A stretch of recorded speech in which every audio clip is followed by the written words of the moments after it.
Back में वो शान और आज के हम बात करने वाले फिजिक्स के मोस्ट इंपोर्टेंट क्वेश्चन के बारे में और मैं आपको क्वेश्चन के साथ साथ ठीक है न्यूमेरिकल से बताऊंगा एनसीईआरटी में से पूरा गो थ्रू करेंगे एक बार चैप्टर को। अगर आपके एग्जाम जो काफ़ी ज़्यादा नज़दीक हैं और आपके ये चैप्टर्स आ रहे हैं तो इस चैप्टर में से आपके एक भी नंबर नहीं कटने दूंगा क्योंकि मैं आपको आज प्रीवियस ईयर पेपर बिल्कुल अच्छे से बताने वाला हूँ एनसीईआरटी में से कैसे आते हैं और आपका जो भी एनसीईआरटी के क्वेश्चन हुए सब ए टू जेड आपको ब्रीफ कराने वाला हूँ। ओके, तो भाई उससे पहले एक चीज़ मैं आपको बता दूं कि ऑलरेडी केमिस्ट्री के ऊपर वीडियो अपलोड हो चुकी है। Chemistry most important question and reaction मैंने यहाँ पर बता चुका हूँ, तो एक बार आप जाकर गो थ्रू कर लेना। अगर आप प्लेलिस्ट में आएंगे तो गाइस प्लेलिस्ट में काफ़ी ज़्यादा वीडियोज़ हैं जो आपके लिए हेल्पफुल है। अगर आप क्लास 10th में हो तो यहाँ पे आपके लिए काफ़ी ज़्यादा कंटेंट है। आप यहाँ पर देखो कि ठीक है एग्जाम से पहले ये देखो तो एग्जाम प्रिपरेशन टिप्स यहाँ पर आपको मिल जाएंगी, वन शॉट आपको मिल जाएंगे और इंपॉर्टेंट क्वेश्चन बाकी सारी चीज़ें डिटेल है, एक बार जाकर आप गो थ्रू कर लेना। ओके, करते हैं हम अपने चैप्टर इलेक्ट्रिसिटी के बारे में और ये चैप्टर काफ़ी ज़्यादा इजी है बट बहुत बच्चों को टफ लगता है कि भाई न्यूमेरिकल्स हैं, ठीक है इसमें फॉर्मूलाज हैं, बहुत ज़्यादा दिक्कत हो रही है। तो कोई भी दिक्कत वाली बात नहीं है, इसको आसान बनाते हैं। स्टार्ट करते हैं इस चैप्टर कुछ इंपॉर्टेंट क्वेश्चन। तो गाइस ये जो आपका स्टार्टिंग वाला फेज़ है ये आपका ठीक है इंट्रोडक्टरी पार्ट है। यहाँ पर इंट्रोडक्शन है, आपको इलेक्ट्रिक करंट है, इलेक्ट्रिक सर्किट के बारे में बताया। तो मेनली एग्जाम के लिए इतना ज़्यादा मोस्ट इंपॉर्टेंट नहीं है बट अगर मैं बात करूँ यस ये जो फॉर्मूलाज हैं यार आपको इलेक्ट्रिसिटी में अगर आपको फॉर्मूला याद है तो आप डेफिनेटली इसके न्यूमेरिकल कर पाओगे। जैसे आप ये देख सकते हैं कि यहाँ पर I equal to Q by T, तो यहाँ पर क्यू का फॉर्मूला हो जाएगा आई टी। तो इस फॉर्मूले से बेस क्वेश्चन काफ़ी बार प्रीवियस ईयर में आ चुका है, तो ये फॉर्मूला काफ़ी ज़्यादा इंपॉर्टेंट है, इसको आप एक बार आप गो थ्रू करिएगा। यहाँ पर आपको करंट की वैल्यू दे देंगे, टाइम की वैल्यू दे देंगे और फिर आपको चार्ज निकालने के लिए बोलेंगे, ठीक है। ओके, तो क्या स्टार्ट करते हैं। नेक्स्ट द ऐसा unit of electric charge is coulomb. तो यहाँ पर कभी कभी ऐसा यूनिट के बारे में भी बात कर लेता है कि इलेक्ट्रिक चार्ज की ऐसा यूनिट क्या होती है, इलेक्ट्रिक करंट की ऐसा यूनिट क्या होते हैं, तो वो आपको पता होना चाहिए। तो ये मेनली इंपॉर्टेंट चीज़ें हैं यहाँ पर। ओके, तो गाइस स्टार्ट करते हैं नेक्स्ट के बारे में। आपका एग्जाम्पल 12.1 है। मेनली अभी जो मैंने आपको फॉर्मूला बताया उस पर बेस्ड एग्जाम्पल है, इसलिए मैं आपको बोला हूँ कि एनसीईआरटी से रिलेटेड चीज़ें आपको सारी करनी है अच्छे से, कोई भी चीज़ें नहीं छोड़नी है। तो जितने भी आपके ठीक है अब फॉर्मूला आ जाओ तो आपको सारे करने हैं। नेक्स्ट बात करते हैं गाइस क्वेश्चंस के बारे में। यहाँ पर आपका जो इंपॉर्टेंट क्वेश्चन जहाँ से बन सकता है आपका वो आपका यूनिट ऑफ करंट, ठीक है, या आपका एम्पियर या 1 एम्पियर, डिफाइन 1 एम्पियर आ जाता है कभी कभी, ठीक है एग्जाम में डिफाइन 1 एम्पियर। तो ये जो 1 एम्पियर वाले क्वेश्चन है, डिफाइन 1 एम्पियर या डिफाइन ठीक है 1 कूलम्ब ऑफ चार्ज है, तो ये चीज़ें आपको थोड़ा सा डिटेल होंगी, तो वहाँ पर आपको कोई भी दिक्कत नहीं होगी वहाँ पे एग्जाम में। नेक्स्ट बात करते हैं इलेक्ट्रिक पोटेंशियल के बारे में। इलेक्ट्रिक पोटेंशियल से रिलेटेड ठीक है न्यूमेरिकल्स आता है, ऐसा कभी नहीं आता व्हाट इज इलेक्ट्रिक पोटेंशियल, नहीं, इलेक्ट्रिक पोटेंशियल से रिलेटेड न्यूमेरिकल्स आता है। इसका एक ही formula V equal to W by Q, और इस फॉर्मूले से रिलेटेड ठीक है आपके क्वेश्चन बन सकता है। तो एक बार आप इसको जाकर जरूर चेकआउट करना, इस फॉर्मूले से रिलेटेड क्वेश्चन आपको यहाँ पर मिल जाएंगे जैसे आप ये देख रहे हो, ठीक है। तो दोनों एग्जाम्पल जो है काफ़ी ज़्यादा अच्छे हैं। अगर मैं बात करूँ ये वाला क्वेश्चन, ठीक है, ये क्वेश्चन नंबर फर्स्ट काफ़ी बार प्रीवियस ईयर में आया हुआ है, तो एक बार आप इसको जाकर भी अच्छे से गो थ्रू करिएगा इन क्वेश्चंस को। ओके, नेक्स्ट बात करते हैं गाइस सर्किट डायग्राम के बारे में। सर्किट डायग्राम में कभी कभी ठीक है कभी ऐसा नहीं पूछा गया है कि आपको ये एक सिंबल दे देंगे, बोलेंगे किस चीज़ का सिंबल है, मेनली रेयरली कभी आता है बट ऐसा नहीं। बट हाँ कुछ सिंबल है जो आपको पता होने चाहिए, जैसे रेजिस्टेंस का इंपॉर्टेंट है, बल्ब का इंपॉर्टेंट है, बैटरी का इंपॉर्टेंट है, और ये आपका रियोस्टेट, ठीक है, एम्पियर और वोल्ट मीटर, ये आपको इंपॉर्टेंट है, ठीक है। आपके जब एग्जाम में ठीक है कोई भी न्यूमेरिकल्स आता है तो आपको वो डायग्राम जो स्क्रीन पर होता है वहाँ से आप देख कर एक बार देख सकते हैं कि एम्पियर, ठीक है, वोल्ट मीटर और आपका बैटरी वगैरह, ये रेजिस्टेंस वगैरह, ये आपको पता होने चाहिए। ओके, तो कहीं नेक्स्ट बात करता है ओम्स लॉ के बारे में। ओम्स लॉ काफ़ी ज़्यादा इंपॉर्टेंट है और इससे रिलेटेड काफ़ी ज़्यादा वीडियोस मैंने बना रखी है। डिफाइन ओम्स लॉ पे एक वीडियो जो काफ़ी अच्छे व्यूज़ लेकर गई है हमारे चैनल पे, तो एक बार आप जाकर गो थ्रू कर सकते हैं। ईशान पारशर ओम्स लॉ अगर आप लिखेंगे तो आपको वीडियो मिल जाएगी, उसमें मैंने बिल्कुल डिटेल बताया। तो भाई ओम्स लॉ से रिलेटेड ठीक है क्वेश्चन आता है और ये ग्राफ काफ़ी इंपॉर्टेंट है। एक बार ग्राफ आपको जरूर पढ़ के जाना है एग्जाम में, और मेनली ये वाला फॉर्मूला तो सदाबहार है, V equal to I R, ठीक है। तो ये इस टाइप के फॉर्मूले आपको जरूर करके जाने हैं क्योंकि फॉर्मूलेस तो मेनली सारे ही इंपॉर्टेंट है। ओके, तो गाइज नेक्स्ट बात करते हैं यहाँ पर। तो ये आपका ठीक है V equal to I R है, तो यहाँ पर R इक्वल टू ठीक है वो V बाई आई हो जाएगा, तो उसमें कोई भी इशू वाली बात नहीं है, मतलब एक ही फॉर्मूले को ठीक है आप बोल्ड करके लिख सकते हैं। ओके, नेक्स्ट बात करते हैं गाइज। एक क्वेश्चन यहाँ से बनता है रेसिस्टेंस पर, अगर मैं आपको बताऊँ फैक्टर डिपेंड ऑन रेसिस्टेंस पर, ठीक है, ये कभी कभी डायरेक्टली पूछ सकते हैं फैक्टर डिपेंड ऑन रेसिस्टेंस क्या, तो आप सभी को पता होना चाहिए कि लेंथ, ठीक है, R is directly proportional to length, R is inversely proportional to area of cross section, और it is also depend on the nature of material. तो नेचर ऑफ मटेरियल जो भी है उससे रिलेटेड, जैसे आपका मेटल है तो वहाँ पर रेजिस्टेंस कम होगा, और आपका वो इंसुलेटर है, ठीक है, या फिर आपका वो नॉन मेटल है तो वहाँ रेजिस्टेंस बहुत ज़्यादा हाई होगा। क्या इतनी बातें समझ आ रही है?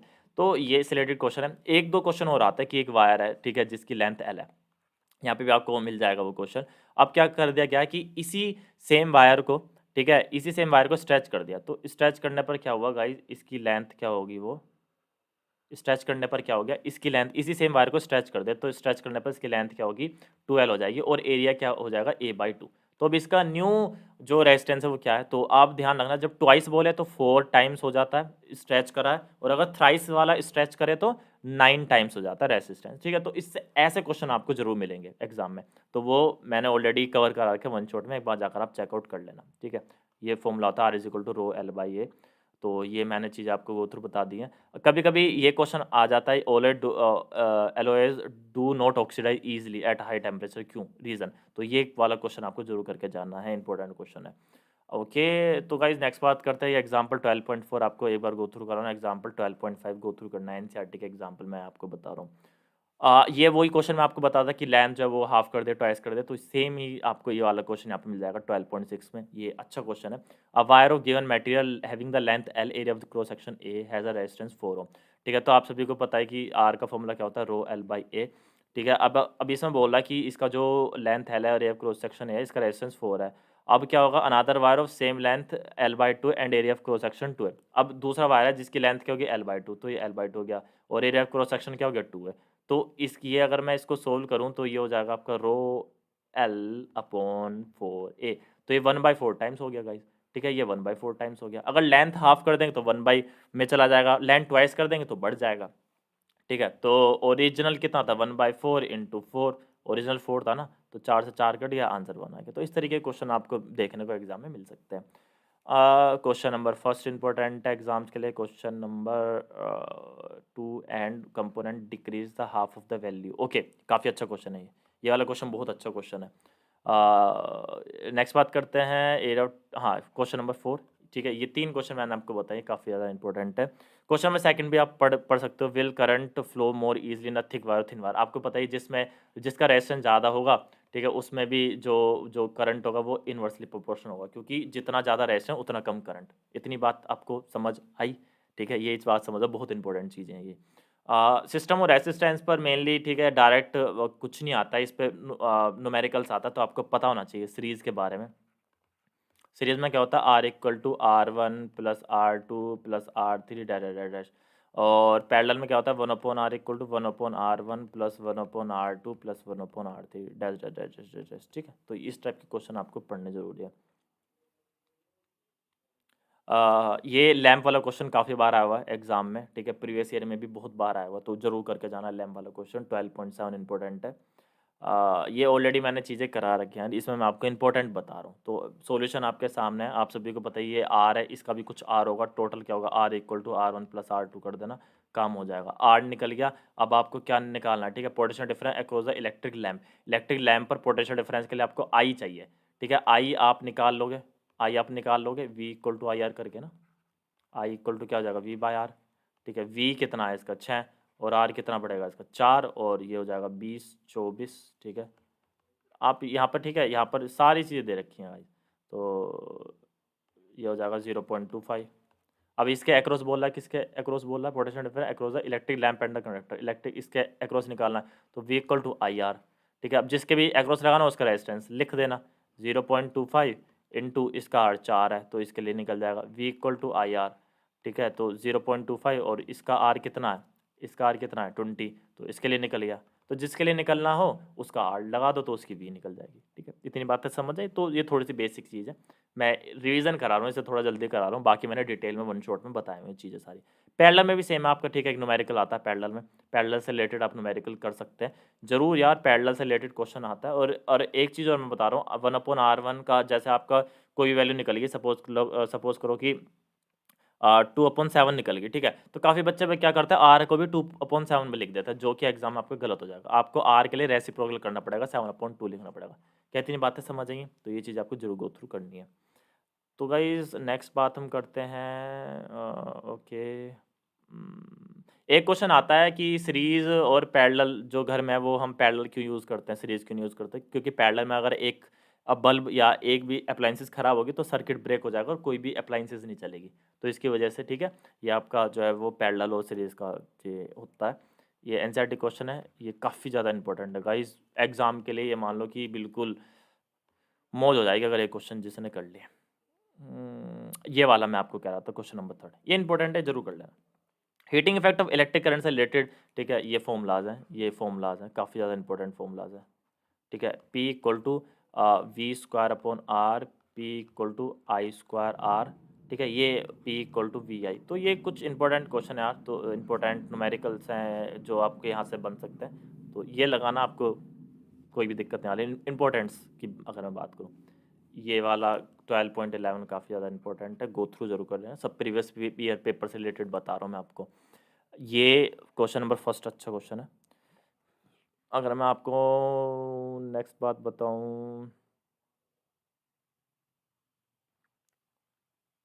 इलेक्ट्रिक पावर का ये ये वाला क्वेश्चन बनता है, कमर्शियल यूनिट ऑफ एनर्जी बनती है, ठीक है। यहाँ से आपका क्वेश्चन एक इंपॉर्टेंट क्वेश्चन बन सकता है, इलेक्ट्रिक पावर आता है और पावर में ये 1 किलोवाट आवर पूछ लेते हैं, तो एक बार आपको ये टॉपिक जरूर गो थ्रू करना है। ओके गाइस, तो मेनली मैंने आपको बता दिया कितने क्वेश्चन आपके इंपॉर्टेंट हैं, और ये एक ही क्वेश्चन है 15, ये 2018-19 में आया लगातार 15, ठीक है। ये आपको अच्छे से करना है, आपको ये वाला 17 क्वेश्चन करना है, 18 के आपको मेनली सारे पढ़ लेने हैं, सारे इंपॉर्टेंट है। ये आपको क्वेश्चन नंबर 11 इंपॉर्टेंट है, ये वाला हॉट प्लेट वाला क्वेश्चन आया हुआ आपका प्रीवियस ईयर में, ये इंपॉर्टेंट है। 8 आपका काफ़ी ज़्यादा इंपॉर्टेंट है, तो इस टाइप के क्वेश्चन आपको जरूर करने हैं। और ठीक है, ये मल्टीपल चॉइस तो आपको कर ही लें। तो ये कुछ चीज़ें थी, कुछ इंपॉर्टेंट थी, कुछ गो थ्रू था जो मैंने आपको इलेक्ट्रिसिटी चैप्टर से कराया। अब गाइज नेक्स्ट चैप्टर के ऊपर बात करता है, ठीक है, नेक्स्ट चैप्टर के बारे में। तो ये जो लाइट वाला चैप्टर है ना, इसमें अगर आप स्टार्टिंग करेंगे तो आपको स्टार्टिंग में गाइज रिफ्लेक्शन मिलता है, और रिफ्लेक्शन मेनली आपके 2 लॉज पूछ लेगा, तो ये 2 लॉज इंपॉर्टेंट है। आपको पता ही है, एंगल ऑफ इंसिडेंट, ठीक है, और एंगल ऑफ रिफ्रैक्शन, ठीक है। ये आपको 2 लॉज पता होनी चाहिए, आपकी नॉर्मल है और ये आपका मिरर है, ठीक है। ये एंगल, ये इंसिडेंट है और ये रिफ्लेक्टेड है। ओके, प्लेन मिरर की प्रॉपर्टीज़ काफ़ी टाइम बार पूछ लेता है, तो प्लेन मिरर की प्रॉपर्टीज़ आपको पता होनी चाहिए, ऑलवेज वर्चुअल में इरेक्ट इमेज बनाता है, तो प्लेन मिरर की प्रॉपर्टीज़ इंपॉर्टेंट है। ये मिडिल से बता रहा हूँ मैं चीज़ें, ये मैं मिडिल से बता रहा हूँ, एनसीईआरटी के इंपॉर्टेंट, बहुत इंपॉर्टेंट चीज़ है ये। पिछला जितने भी प्रीवियस ईयर पेपर है उठा के देख लो, सारी मिडिल से चीज़ें आ रखी हैं। एनसीईआरटी की टॉपर से भाई ये बता दे, जिसने एनसीईआरटी पढ़ ली वो 90 लिया आया, 100 में से 100 लिया आया, ठीक है। तो मैं खुद टॉपर था, इसलिए मैं बता रहा हूँ, अपनी आप भी थे और बाकी जितने टॉपर से मैंने बात करी। ओके, तो गाइज अब हम बात करते हैं स्फेरिकल मिरर के बारे में। स्फेरिकल मिरर का जब भी कॉन्सेप्ट आता है तो यहाँ पर कॉन्वेक्स आता है, तो आपको पता होना चाहिए कि ये गाइज इमेज का फॉर्मेशन हो रही है। तो आपको एक पाथ पता होना चाहिए कि जैसे अगर ये है तो रे ऑफ लाइट ऐसे गई तो टकरा कर ये वापस ऐसा आएगी, अगर ये आपका कॉनकेव मिरर है, ठीक है। और कॉन्वेक्स मिरर पे कैसे आएगी, तो आपको मैंने ऑलरेडी इमेज फॉर्मेशन बता रखी है चैनल पर, आप गो थ्रू कर लेना, 1-2 वीडियो में आपको पूरा कॉन्सेप्ट समझ आ जाएगा। तो ये आपको पता होना चाहिए, ठीक है। ये आपको केसेस पता होने चाहिए, सारे केसेस इंपॉर्टेंट है, तो आपको you need to take care of this. ये केसेस आपको पता होने चाहिए कि इमेज कहाँ पर रखी तो कहाँ बनेगी, सेंटर ऑफ कर्वेचर पर रखी तो आपका, ठीक है, सेंटर ऑफ कर्वेचर पर ही बन जाएगी, रियल बनेगी, इन्वर्टेड बनेगी या वर्चुअल बनेगी, इसकी ऑलरेडी वीडियो है चैनल पर, एक बार आप जाकर गो थ्रू कर लेना। अच्छा, ये इस तरीके के आपको पता होने चाहिए कि अगर रे ऑफ लाइट ऐसा आ रही है तो फोकस से पास होगी, ठीक है, कन्वर्ज होगी, रे ऑफ लाइट ऐसे जा रही है तो ये डाइवर्ज होगी, तो ये चीज़ें आपको पता होनी चाहिए। ओके, नेक्स्ट बात करते हैं गाइज यहाँ पर,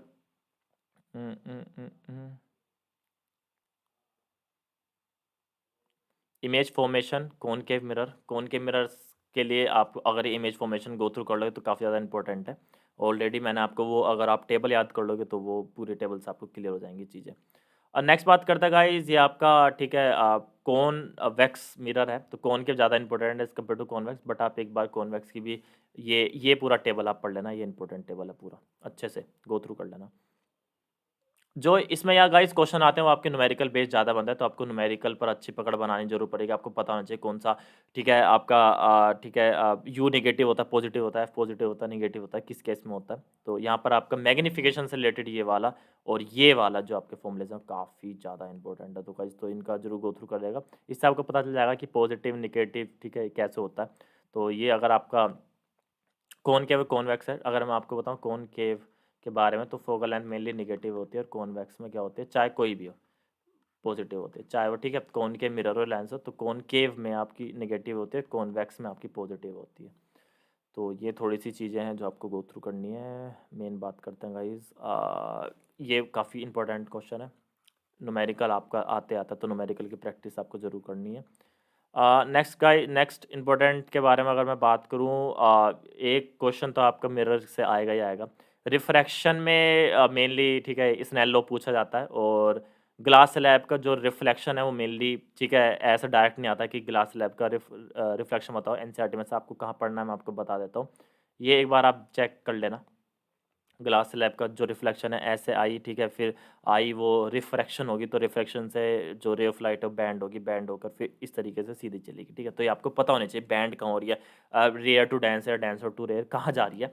तो ये वाला टॉपिक आपको जरूर गो थ्रू करना है। मतलब प्रीवियस ईयर में आ चुके हैं, इसलिए मैं बता रहा हूँ। वही मैं अभी आपको बताया स्नेल लॉ, तो ये आपका स्नेल लॉ है, ठीक है। तो स्नेल लॉ आपको थोड़ा सा डिटेल पता होना चाहिए। ये लॉज ऑफ रिफ्रैक्शन है। रिफ्रैक्टिव इंडेक्स से आपका न्यूमेरिकल आता है, ठीक है। वो न्यूमेरिकल मैं आपको बता दूंगा, या आप न्यूमेरिकल कर लेना तो कोई भी दिक्कत नहीं आ रहा है। रिफ्रैक्टिव इंडेक्स एकदम आपका बिल्कुल सही हो जाएगा, बढ़िया।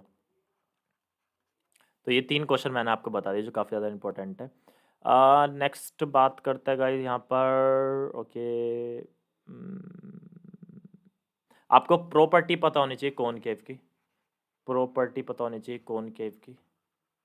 कॉनकेव लाइट को कन्वर्ट्स कर देता है, आप सभी को पता है लाइट है उसको कन्वर्ट्स कर देता है। तो ये मेनली सोलर फंडेंस में यूज़ होता है आपका कॉनकेव, ठीक है। और यहाँ पे आप देख सकते हैं, ठीक है, ये आप देख सकते हैं पेपर को अगर आप जलाएं तो कॉनकेव वहाँ पे आपका यूज़ हो सकता है।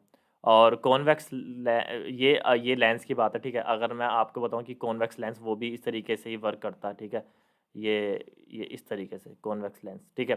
ये आपका जो आपका वो होता है ना, एक चीज़ मेरे ध्यान नहीं आ रही, काफ़ी ज़्यादा इंपॉर्टेंट थी वो,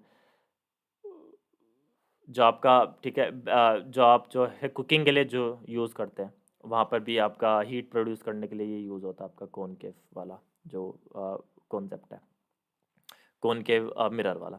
नेक्स्ट बात करता है सेम आपका, ठीक है, ये आपका यूजेस में आने वाला है, ये सेम आपका ये इंपॉर्टेंट है। एट इनफाइनाइट का बनेंगे तो एक चीज़ मैं आपको बता दूं, ये कॉन्वेक्स लेंस और कॉनकेव मिरर, ठीक है, कॉनकेव कॉनकेव मिरर, इसके जो केसेस हैं वो लगभग लगभग सेम है, सबके पूरे केसेस सारे सेम है, रियल एंड वर्चुअल बिल्कुल वही है। बस ये कि इमेज वहाँ पर ये ठीक है मिरर के केस में इसी तरफ बन जाती है, और लेंस के केस में आपका इस इधर से इधर इमेज बनती है। तो आपको वो चीज़ें गो थ्रू करनी है। नेक्स्ट बात करते हैं गाइस, ये अगर मैं मूव करूँ, ये पूरा आपको पता होना चाहिए कि रे ऑफ लाइट ऐसे है तो बैंड होके ऐसे जाएगी। एग्जाम में कभी कभी 4 ऑप्शन दे देते हैं कौन सा ठीक है, पहला, दूसरा, तीसरा, चौथा। तो आपको पता होना चाहिए कि रे ऑफ लाइट अगर ऐसा आ रही है तो टकराएगी, तो रिफ्रैक्शन होगा तो इस तरीके से पास होगी।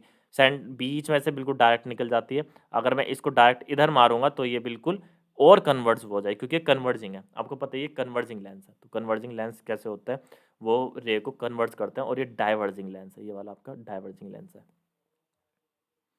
नेक्स्ट बात करते हैं गाइस आपका लेंस फॉर्मूला, बिल्कुल ये फॉर्मूला आपको यहाँ पर पता ही है, एक बार आइडिया आपको पता लग जाएगा।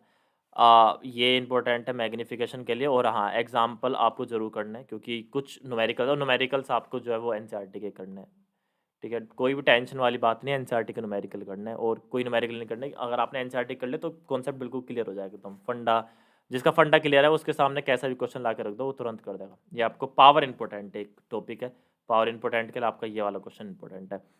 अगर मैं आपको बताऊं ये one dioptre power of lens, okay, question number second important है।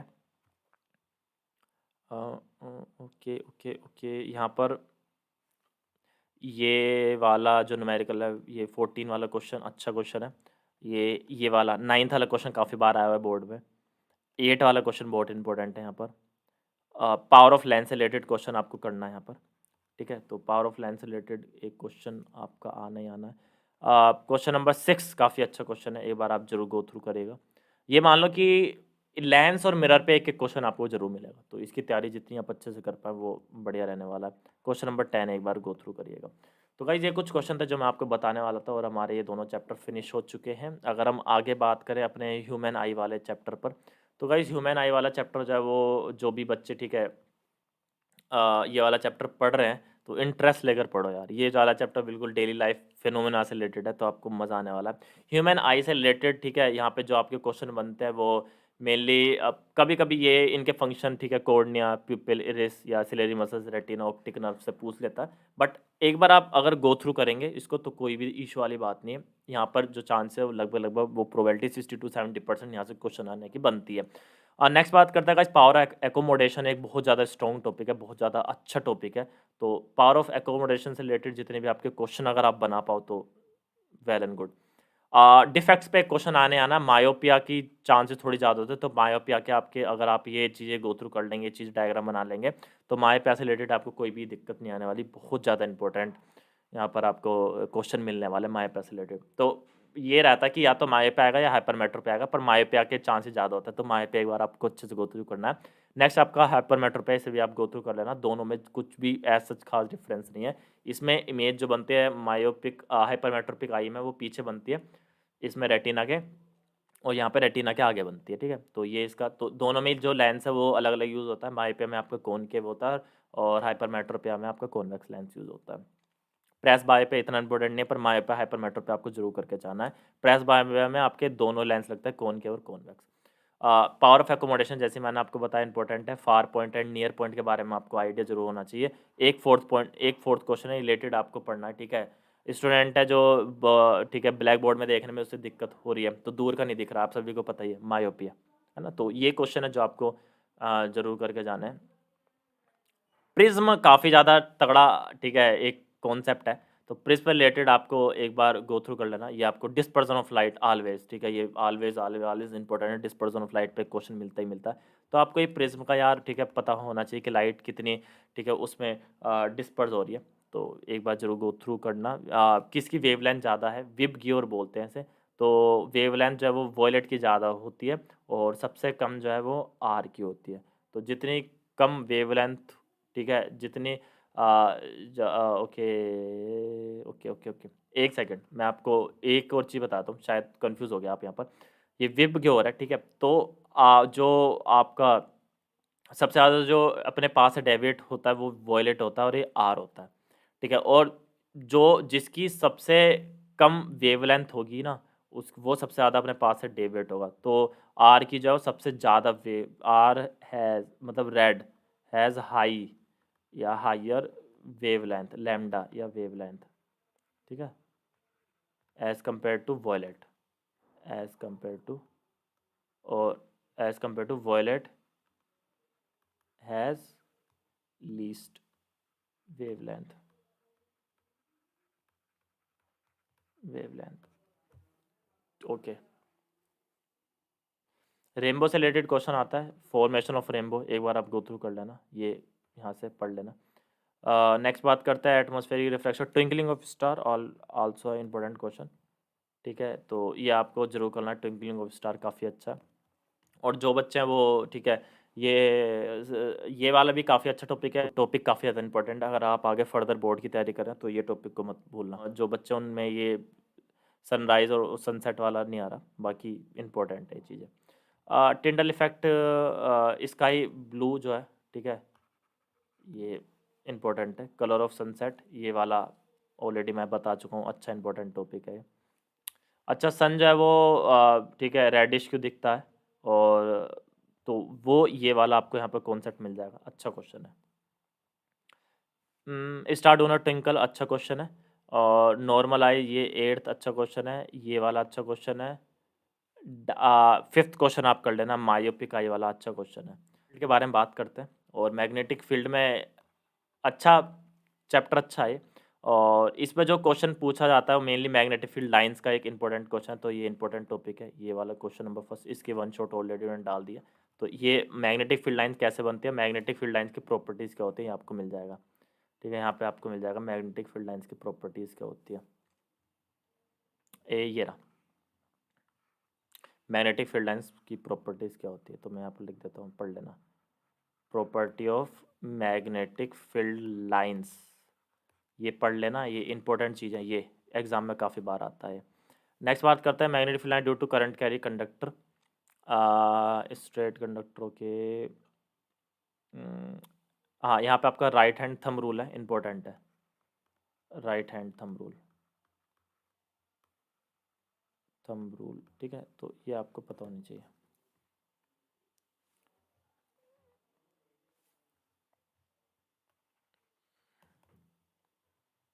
A current through which horizontal power line flow east to west. Example 13.1 अच्छा इंपॉर्टेंट क्वेश्चन है। यहाँ पे आप अगर थंब रूल लगाएंगे तो आपको ये क्वेश्चन क्लियर हो जाएगा। ओके, सोलेनॉइड से काफ़ी बार क्वेश्चन आता है, ये तीनों इंपॉर्टेंट है। सोलेनॉइड आपको जरूर करना है, मैं ऑलवेज ठीक है बताता हूँ कि सोलेनॉइड से इंपॉर्टेंट क्वेश्चन आता है, ये आपको सोलेनॉइड जरूर करना है। ये करंट कैरी ठीक है, जो आपकी कोइल्स होती हैं इसमें करंट पास करता है तो इसके अराउंड एक मैग्नेटिक फील्ड लाइंस बन जाती है, सेम एज जो बार मैग्नेट के अराउंड बनती है। तो सोलेनॉइड से रिलेटेड यार एक क्वेश्चन आपका बनता ही बनता है, तो I hope you are taking care of this questions. Next बात करते हैं, ये लेफ्ट हैंड रूल यहाँ पे आपका बन गया, तो लेफ्ट हैंड रूल एक बार जरूर करके जाना। ठीक है, जब एक करंट कैरी कंडक्टर प्लेस होता है मैग्नेटिक फील्ड में तो उस पर एक फोर्स लगती है, तो फोर्स आपका फ्लेमिंग लेफ्ट हैंड रूल से पता चल जाता है। तो लेफ्ट हैंड रूल एक बार जरूर गो थ्रू करके जाना, ये वाला पढ़ लेना, एक लेफ्ट हैंड रूल इंपॉर्टेंट है, हमेशा से ही क्वेश्चन आए लेफ्ट हैंड रूल पर, तो ये अच्छा क्वेश्चन है। ये वाला क्वेश्चन आया हुआ है काफ़ी बार, ये प्रीवियस ईयर का प्रीवियस ईयर क्वेश्चन है वाला, क्वेश्चन नंबर 2 प्रीवियस ईयर आया हुआ है।